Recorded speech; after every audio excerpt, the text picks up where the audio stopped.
ka, nagiinom ka, Queenie. Isusumbong talaga kita sa mami at saka sa daddy mo. Magagalit talaga yun.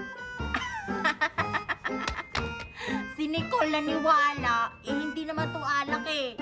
Juice naman to. Ay, hindi pala yan alak. Akala ko alak kasi para kasing red wine. Hindi, no? Nakalagay lang siya sa bote na parang alak. Hindi kasi to alak eh. Halika na, Nicole. Pumunta ka na dito. Samahan mo ako magtagay. Ah, sige, para matikman ko din yung juice mo. Lagot ka sa akin ngayon, Nicole. Tatapunan kita ng bomba. Nicole! Bomba!